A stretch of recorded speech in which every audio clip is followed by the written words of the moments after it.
I hate these fantasy trades, man. But the people want us to talk about Beal. Macri, go ahead, man. Uh, What's your takes on this Bradley he, Beal fiasco, man? Here's the thing.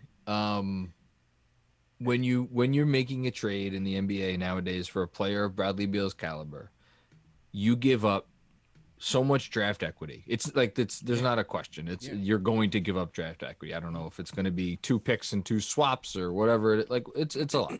So when you have that level of downside risk, and it doesn't matter what team you are, what franchise, like there's downside risk to that, right? You have to have the commensurate ceiling, right? Which is why we see the teams like the Bucks, like the Lakers, Yeah. like the Nets who have executed superstar trades in the last several years, Hmm. like their ceiling is we could win the whole thing, Right. because that has to be the That ceiling if has to you're be going it, to man. give up the Yeah. draft equity, not to mention possibly the young players that the Knicks would have to give up. So that ceiling does not exist for the Knicks right now, and there is no other move, like unless somebody knows something about Kawhi Leonard. Like I don't know, That's does yeah. he Agree, does 100%. he does he want to trade out, like I don't know, what do they have in like street tacos, right? Taco carts. Does he Yeah. want to trade Little those for hot dog street carts. meat? Yeah, yeah.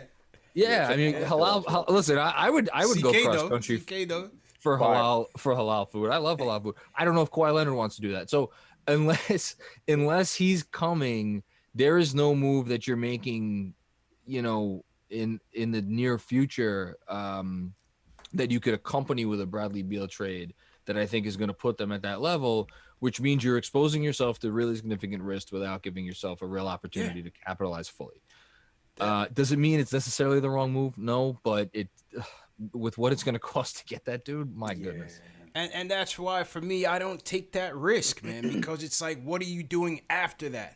What are you doing after you sell the whole house for Bradley Beal? Because as you said, Macri, number one, I don't think they have a play on this roster that, if Philly wanted to give up Ben Simmons, it would be that type of move. We don't have that caliber guy. Yeah, Julius is getting there, but when you don't have those ready-made, established, star for star trade, you got to give up the house in terms of young players and draft capital and all of that. And then it's like, once you get them here, what do you have left? What are you building with next, right? He's sulking in DC. He's got Westbrook. What is he gonna do here after you give up the whole house to get him, and then you got to figure out what you're gonna build with him after that. It's a hard situation all over again for me.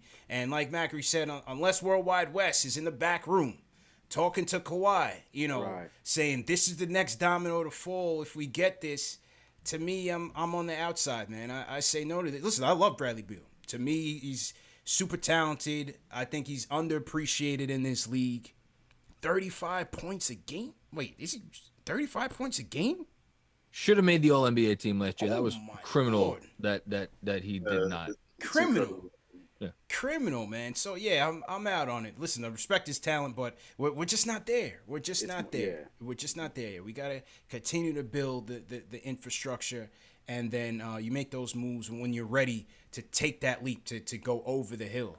David, what's your take on it? Just build from the ground up. I know it's enticing. We want to trade for a guy like that, but then when you give up a lot of the assets and all the things that have been able to be put in place, then just like we've been mentioning before, what are we left with after we make this trade, or what are they left with after they make that trade? I wholeheartedly trust what Leon Rose is doing and the rest of the front office. I mean, it is a smart front office, and just like I've tweeted before, and I was excited about Leon, and then I was excited about Walt Perrin, and then Wes, and I'm like, this is a competent group. It's not like we're over here hoping, oh, something's going to fall into our laps, and they're going to make up all these, crazy trades Yeah. or free agent rumors or whatever. But bottom line is we finally have a young group that's talented that we could build up. I mean, I understand patience has been Yeah, worn doesn't beyond work. things. It's not It working. doesn't work. But this is actually a very good group. And just if we really focus on player development, we're able to focus on those little things, we could build up from the ground up.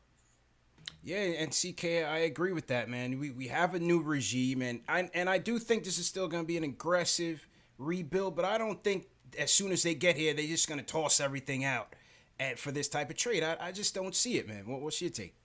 Yeah, that's not the way to go. That it's just as simple as that. They both J Mac and David hit the nail on the head. Like this is it's great, you know, it'd be cool. And you know, we're seeing that this front office is getting mad aggressive. Look at IQ, how we got IQ, the journey of how IQ became a Knick, you know.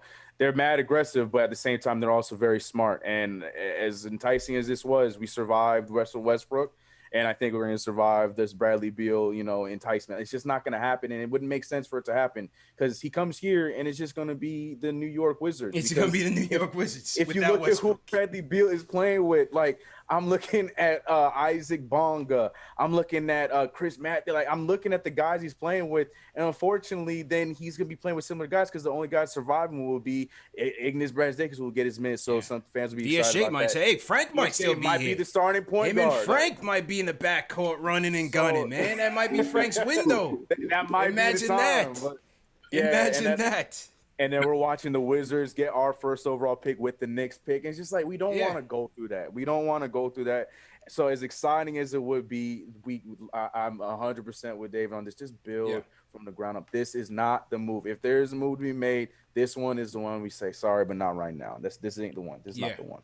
CP, you mentioned the whole Reddit thing before. Like, how do you work the stock market? You buy low and you sell high. Yeah. Think about the it's a you know a curt way to look at it, but if you think of all of the assets on this team and you compare their value right now to what it was before the season started, I would say other than maybe Obi Toppin, all of the valuations have gone up. RJ's valued higher. God knows Randall is valued higher. Mitch is valued higher. Knox, a little bit, but he's valued higher. Quickly, valued way higher. Like all of these guys have higher value. Even the guys they signed in free agency, Burks, a little higher value.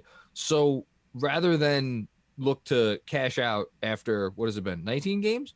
Let's see maybe another, month or so and see where the valuation could be then, or God forbid, a whole year with this crew. That said, it doesn't, like, you could be aggressive, but be aggressive where it's smart for you to be aggressive, where you're not giving up a lot, where you're buying low. All right. For once, the Knicks never buy low. Yeah. But I think maybe that opportunity might be out there. Yeah, I agree, man. Go ahead, David. Yeah, no, I'm saying the last time that I was on this show, I made mention of the fact that a lot of the Frank fans were upset with me because I was mentioning about trading him. And it was because of the fact that at that point in time, out of the pieces that we could have moved, we're not moving RJ, we're not moving Mitch, but we had an asset that at the time we can move in low, high, whatever. So just like John was mentioning, we have pieces now that all of their value have gone up. So it's not like it's a matter of you saying, well, we can afford to get rid of all these guys. We really can. I mean, this is actually a pretty solid core. So when you have a guy that's able to be traded out of the, 4 real young players that we have, that's something where you could take a look at and say, okay, what could we get in return for him that we could help build up with the rest of this group, not just blow up the whole thing. So that's just something where you have to keep that in mind. And as enticing as Beal is, I just gotta stay away from him. Listen, I would love him. I would love him, but we're just not there yet, man. Unfortunately, we're just not there yet, man. So, and I think as far as, Lonzo's name has been thrown out there, Derrick Rose. So I think they'll go to war with this group and let the chips fall where they may. I'm just not sure there's a trade out there that they would. I mean, what do you guys think? Do you think there's a trade out there that they would try to make just to solidify an 8th seed or better? I just think that they might just go with what they have. What do you think, Matt?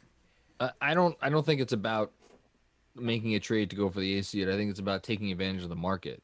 And they are in the advantageous position of having $17 million in cap space when nobody else has, much to speak of. And I know there hasn't been a lot of reporting on it, but like the notion that there aren't owners out there who are looking to offload salary is crazy. I like that has to be the case. So I think they're going to sit it out. I think they're just going to wait. I think they're going to be patient. And I think come when we get to the trade deadline, I don't know who it's going to be. I'm not going to pretend to sit here like I know, but I think there's going to be a trade. And I think it's going to involve them to borrow something that Schwinn from Strickland wrote about in an article a few months ago, weaponizing their cap space, right? And using it to their advantage, because it's like teams are going to want to dump money. In some, it may not be the traditional way that we think of. It's like, we'll give you this, like, take on our bad contract for a first round pick, but there will still be ways to utilize that cap space in a positive fashion, I believe.